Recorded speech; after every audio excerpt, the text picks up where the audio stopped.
Уважаеми зрители на телевизия Алфа и слушатели на Радио Атака, продължаваме и в темата, която ви обещахме по-рано, именно Женева 2. Ще успеят ли преговорите да се насочат към борбата с тероризма? Така, гост в студиото на Добро утро България е Мохамед Ибрахим, председател на Асоциация на сирийците в България. Добро утро, господин Ибрахим. Добро утро и като начало ми позволите да честита Деня на влюбените, празника на влюбените на всички влюбени. Добро утро на вас и на всички зрители. Така, господин Ибрахим, Женева 2. Директно и на въпроса, нямаме български представител там. Няма човек от България на мирната конференция на Женева 2. Как си обяснявате това нещо? Ами, може би основните играчи, които под егидата им се става тази конференция, не виждате, че в България е потенциален играч в този конфликт. Може би това е причината. Аз не виждам друга причина. Как според вас се развива конференцията Женева 2 до този момент? Като начало искам да започвам с едно въведение. Трябва да се знае какво става там. Да. Там имаме две страни. Има една страна, която идва от Сирия. Тя излиза от Сирия, лети от Сирия. Тя представлява сирийското правителство, има подкрепата на сирийския народ и на сирийското правителство. И зад тази група стоят едни страни като Китай, Русия, Иран и някои други страни. Тя е патриотичната страна в тези преговори. От другата страна имаме едно тяло, което обаче не е цяло, не е единно в неговия състав. Там имаме едни личности, които принадлежат на една или друга държава. Едните от тях подкрепени от Катар, другите подкрепени от Саудитска Арабия, други пък подкрепени от Турция. Диригента на всичките тези хора, големият господар, е САЩ. Това го видяхме и за съжаление беше много смешно, как господин Форд, бившият посланник на САЩ в Сирия, как ги вкарваше почти на сила в залата и как им подаваше късчета от хартия, за да знаят какво да говорят. Де факто ние нямаме две сирийски страни там. Имаме една сирийска страна, която представлява сирийския народ. Имаме и едни наемници, които идват с заповед на САЩ и те представляват интересите на държавите, които ги подкрепят и които ги финансират. Да. Това е хубаво да се знае от българския народ, защото като се говори, че там има две страни, няма такова нещо. Когато беше зададен въпрос, вие можете ли да имате влияние към тези групи, които се бият в Сирия срещу армията, те казват, не, ние нямаме влияние там. Хубаво. Тогава какво правите тук? Сирийският народ е единен в своята позиция. Той иска мирно разрешение за този проблем. Обаче ние не виждаме страна, която наистина има воля за да води такива преговори, защото господин Кери още на самата конференция обяви, че ще продължават да въоръжават тези терористи в Сирия. Те могат да ги наречат каквото и си искат, обаче те са терористи. Ние можем да говорим този въпрос до утре. Там имаме само едни крайни ислямисти. Може би имат 1 на 1000% от хора, които са заблудени и които не мислят, че отиват на някаква кауза, но оттам нататък всички са ислямисти, терористи. Това не означава, че хората, които са около тях, са терористи. Не, но тези хора, които се бият, са терористи. Значи, ние имаме две страни. Едната страна подкрепя правителството и народа, и армията, която се бие срещу терористите. Имаме и друга страна. Другата страна, която подкрепя другата страна, която са терористи.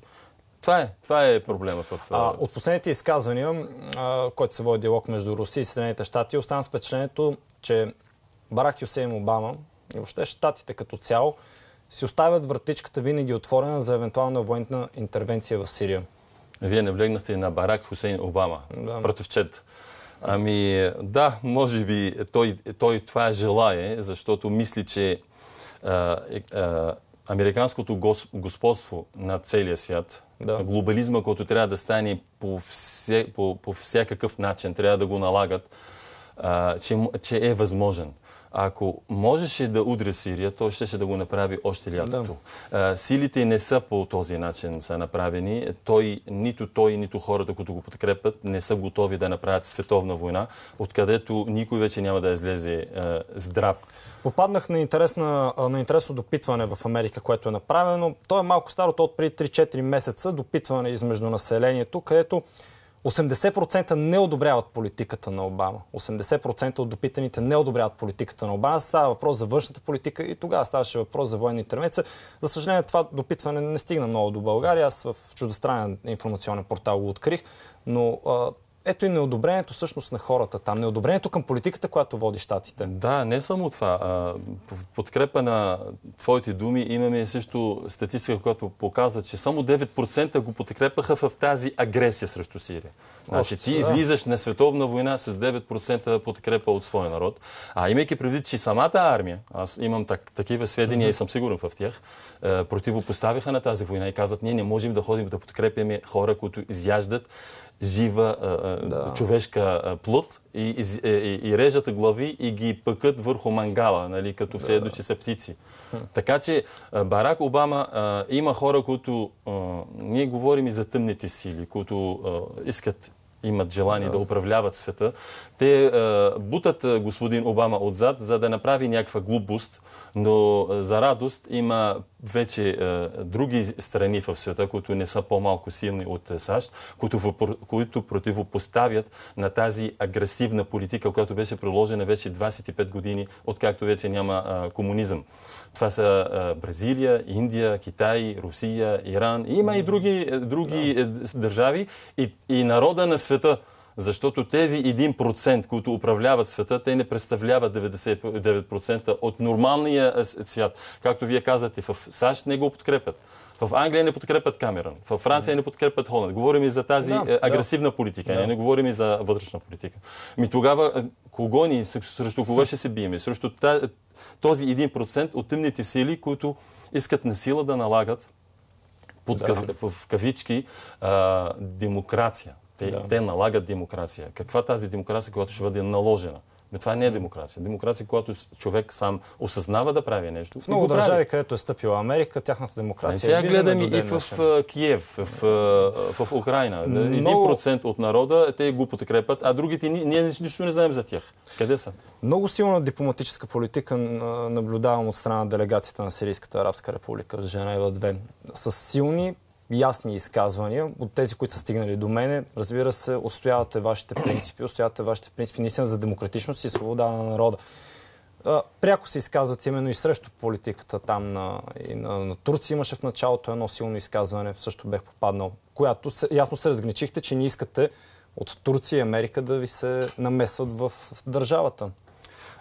Сега ясно, може би зрителите ще кажат, тогава какво прави сирийската делегация, ако наистина, и то наистина е така, че другата страна представлява други интереси. Значи, сирийската делегация отива там, осъзнавайки, че те не ходят там, за да преговарят с сирийци. Те знаят, че говорят с техния господар САЩ. Ние го осъзнаваме това. И Турция, разбира се, тук. САЩ вече дирижира Турция, Катар, те всички са марионетки. Всичките диригента е САЩ. Няма какво да говорим. Дори Израел влиза между тези играчи. Но може би ми задавате въпроса тогава какво прави сирийската делегация там. Именно за това трябва да се говори. Значи, първо, от тази медийна атака, която беше наложена срещу Сирия, вие знаете много добре, брутална, се виждаше, защото нещата вече не са така за радост, че в Сирия има един диктатор, една армия, която безмилостно избива своя народ. Ама никой не отива там да гледа истината. Ето, искахме да направим една делегация, цялата българска политика беше срещу това. Не искат никой да ходи там, за да види истината с очите си. Значи, отивайки в Женева, вече с тези сирийски политици могат да изказват своето мнение, защото сирийските телевизии са забранени в целия демократичния свят. Представете си това, ние където се борим за демокрация и за свободата на словом. То в Европейски съюз забранено да се излъчват сирийски телевизии. В САЩ, в Канада, в Австралия. Навсякъде е забранено. Тези политици, като отиват там, вече няма как да не ги слушат, защото там и CNN, и BBC, и вашите телевизии и така нататък, всички са там и вече могат да изказват вече своето мнение. От една страна. От друга страна, те отиват там, отивайки там, те разобличават вече другата страна. Защото какво иска сирийската делегация? Аз говоря сирийска, която значи правителствената. Другата въобще, те можем да говорим и катарската, саудитска, нали, но не сирийска. Всичко служба друго, но не сирийска. Сирийската делегация, отивайки там, иска направи предложение. Просто проект. Иска да бъде подписан от другата страна. И ние сме за суверенитета на държавата и запазването на целостта на държавата. Второ, борба срещу тероризма. Трето, осъждаме и сме против да бъде засегната инфраструктура на държавата. Вие представете си, че тези три искания бяха отхвърлени от другата страна. Може да ги наричате патриоти. Значи, другата страна не осъжда тероризма, не осъжда тези, които засягат суверенитета на държавата, не осъждат актовете, където унищожават там рафинерии, унищожават електроцентрали. Гледал съм кадри как се взривява болница. Абсолютно, абсолютно. Ние искахме само те да подписват документ, защото аз съм част от тези хора, защото аз принадлежа на тази идея. Искаме да подписат документ, че те осъждат тези актове. Те не го осъждат. Знаете ли какво? Това имаше един капан. Аз много интересно, вие не го знаете, хубаво да се знае от българския зрител. Сирийската делегация даде там едно предложение за осъждане на тероризма, където целият текст в ООН беше написан. Ако не се наложа 1373 там резолюция на ООН, където се осъжда тероризма. Същия текст беше подаден. Ние са го отказали да подписват. Знаете ли какво? Кой се бори срещу тероризма? Не знаете ли какво? Ако имаше ООН, трябваше да ходят да ги арестуват. Това значи, ако не го осъждат, значи те го подкрепят. Разбирате ли ми? Значи, това, което искат да го показват по медиите нещо, а истината е на друго място. Сирия в момента преговаря с САЩ, затова има заплахи от Барак Хусейн Обама. А ние се гордеем, че имаме Башар Асад, който е светски лидер, който има подкрепа по техните данни, поне на 75% от сирийския народ. То се проличи на изборите, как се казва. Те не искат избори. Те искат първо да свалят който съществува там, после да ходят на избори. Не, отиваме, казваме, че има избори, отиваме. Има, значи, волята на сирийската държава да има демократични избори под егидата на ООН. Егидата на ООН. А не егидата на САЩ, за да ходят там да манипулират мненията и да наложат каквото искат. И каквото показват тези избори, и ние сме съгласни. Но те знаят, че те тръгват и залагат на загубена карта. Затова няма да го направят. Те не искат избори. Проекта на щатите няма да успее в Сирия. Не, в никакъв случай. Той ще да успее 3 години. Те в Египет успяха за 18 дена, в Тунис успяха за 1 седмица, в Сирия 3 години. Ако щяха да успеят, щяха до сега да беше направено. Успяваха, за съжаление, само в едно. Унищожиха 25% от инфраструктура на Сирия. В Сирия има над 2 милиона ученика, които не могат да ходят на училище. За съжаление. Това успяха да направят. Обаче Сирия не коленчи пред волята на САЩ и продължава да защитава своя суверенитет и своите интереси. Това се проличава от това, че до сега не е паднала Сирия и няма да падне Сирия. На Женева 2, кой защитава демократичното управление на Башар Асад, освен правителствената делегация? Русия, виждам, с много силна позиция. То достатъчно. Имаме 2 държави. Това няма какво да говорим, че има 40 държави. В интерес на истината, дори Европейски съюз няма роля. Има САЩ, има Русия. Това е господство, което както още едно време. Русия осъзнава много добре, че това, което се случва в Сирия, много прилича и подобен на това, което се случваше в Афганистан преди 30 години. Как САЩ, демократичния САЩ, подкрепяше терористи в Афганистан с саудитски пари. Абсолютно същата сцена в момента се разиграва в Сирия. И Русия знаете, че ако падне Сирия, не дай Боже, те ще се преместят там при тях. Те имат къде? Там има Грузия, там има Чечня, там има Кавказ. Те са готови за тази. Няма как да отстъпят. Русия не защитава Сирия. Те защитават своите интереси. Но защитават и мира в света. Защото ако наистина нямаме... Руснаците научиха американците що е свобода на словото, що е демокрация. Дадоха им урок просто. В момента така се получава. Значи няма какво да се лъжиме. След като ти забраняваш телевизии, да се излъчват, ти не си демократ. След като ти налагаш... Аз да ви кажа, вие бяхте първата телевизия, която ни даде трибуна да можем да изкажем и нещо различно от тези лъжи, където се сипаха във всичките... Недал Гафари доста неща изговори в последните. Моля ви се, Недал Гафари е друга тема. Не искам да го засегна. Не искам да засегна, защото Недал Гафари се знае за българската общественост. Аз не искам да влизам в лични отношения с него, защото, да ви кажа и малко под моето ниво, да засегна тази тема. Ние говорим сега за геополитика, а не за Недал Гафари и дали в тази група и дали в тази партия, дали той подкрепа хомосексуалистите или не вижда нищо лошо в това. Не искам да се занимавам с тази работа. В София се веят знамена на терористични организации. Партия Атака, това нещо го е повдигала не веднъж. Аз искам да покажа на нашите зрители на първа страница във вестник Атака, седмичното издание, както споменах по-рано, той е на пазара. И излизаме с заглавие. Това, разбира се, в останалите вестници няма да го видите. Нова жертва на беженец. В кавички сме го сложили беженец. Виждате го човека до каква степен е изобразен на снимката. И в тази връзка от конфликта в Сирия България определено е засегната с тези терористи, които нахълтват тук. Вие сте запознат с ситуацията. Наясно сте, ние от телевизия Алфа сме излъчили интервю с човека, който наистина е с доста сериозна рана на лицето. Сигурно ще му остане белег за цял живот. Той ще си търси правата по демократичен път, само че неговият нападател се разхожда свободно тук и страната. За съжаление се връщаме пак на същата тема. Демокрация и човешки права. То се вижда, че само престъпниците имат човешки права, а обикновените граждани нямат човешки права. Той вече засегнат, както казвате. Той е наистина много лош удар. Той, доколкото разбрах, 4 пъти е ударен с остър нож от едно лице, което, значи, думата беженец, той не е влязал сега от сирийската криза. Той е влязал от преди. Доколкото разбрах 99-та година или там някъде, той е влязал тук в България като иракчанин. Той се представлява, защото тогава иракчаните са им давали статут за беженец, както в момента дават за сириец и всеки се представя за сириец. А тогава хората казват, че са иракчани, за да им дават такъв статут. Така че той поначало влизал тук с нарушение. Ако българската държава иска да му търси още от основното му влизане в България, би могло да стане. Освен това, аз знам, че той е криминално лице, още от Сирия. Сега точно какво е направил, дочух, че е изнасилвал една дипломатка в Сирия, избягал от Сирия, така че той не е излязал нормално от Сирия. Той е преследван там. Нашите служби и органи това ми беше идеята. Затова дадох този случай за пример. Вие като български гражданин тук. Ми интересува какво мислите.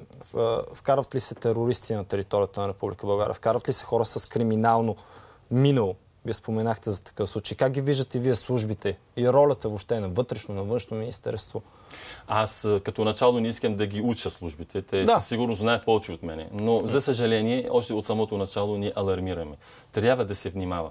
Наистина има хора, които идват като беженци. Има хора, които минават от тук транзит, правят се на беженци, за да ходят транзит, за да ходят в Западна Европа. Но наистина пък има и съмнителни лица, където има вече доказателства, някои от тях, които са се били срещу сирийската армия и които са използвали оръжие, които може би са нарязали глави там. И още от предишния път го казахме, че след като унищожиха своята държава, след като избиваха своя народ, под текста на религиозни подлози, те могат да го направят и навсякъде. От тази гледна точка аз се опасявам. И трябва да се казва, че това, което го разбрах, че лицето, което ударил този господин Хасан Ашар, той използва религиозни фрази, които просто показват, че той има натрупвана омраза и религиозна нетърпимост. Той му каза, ще избие всички алияни и ще започна от теб. Ще ги изколя. Ще изколя всички алияни и ще започна от теб. Но това е много опасно, първо. Второ, в нашата конституция тук това е червена линия. Не бива така да се говори за религиозна омраза. Тези хора наистина трябва да бъдат под наблюдение. Наистина. И трябва да има нещо на ум. И трябва... Ние още от самото начало казваме, защо не се свързвате с сирийското правителство чрез посолството. Вие може да имате много данни. Ако имате съмнение към някое лице, поискайте обяснение. Вие, господин Ибрахим, бихте ли подал сигнал до нашите органи на реда, до МВР, до нашите служби, пък ще и до прокуратурата за такива лица, за които имате сведения, имате информация? Безрезервно. Значи, първо, аз живея тук в България вече 26 години и не обичам България по-малко, отколкото обичам Сирия. Второ, женен съм тук, имам моите деца да са живи и здрави и децата на целия български народ. Те са българи. Касае ви пряко вас? Абсолютно ме касае пряко. Второ, аз като човек, аз имам такава идеология, че съм против тероризма, където да бъде, от който да произлиза като акт. Дори да е баща ми. То баща ми няма как да го направи. Първо е покоен. Второ, че той не носи такава идеология. Ние говорим и за такива потенциални хора. И трябва да се знае на българския народ, че тези организации, терористичните организации, те извират от една държава, която се казва Саудитска Арабия, подкрепени от техни пари, с съгласие на САЩ. Това трябва да се знае. Няма какво да ни казвате, че САЩ е заплашен от тероризма. Ма те отиват първо да направят проблема, после идват да го замажат. Техната политика на САЩ е ясна. Значи, аз, ако имам такава информация, заявявам пред целия български народ, че веднага ще подавам сигнал. Но също искам от българските власти да защитават хората, които излизат да казват истината в очите си, включително и аз. Защото и аз бях оплашен. Разбира се, аз бях оплашен. Имам много мои приятели, колеги тук също бяха оплашени. Заплашвани, извинявам се, не че оплашени, заплашвани. От кого сте били заплашвани? Аз получих обаждане по телефона. От тези, които развиват сега терористичните замена в центъра на София? Едното лице аз го знам, защото той се представляваш. Нали? Казва, аз съм еди кой си, така, нали? Защото аз тогава бях излязъл в едно предаване и казвам истината, че там в Сирия има терористи. Те нали искат да запушват нашите усти и казват, не, в Сирия има мирни демонстрации и нали, само диктатора ги избива. А това не е така, това е лъжа. Излязох да кажа истината и бях заплашен. Подавахте ли сигнал?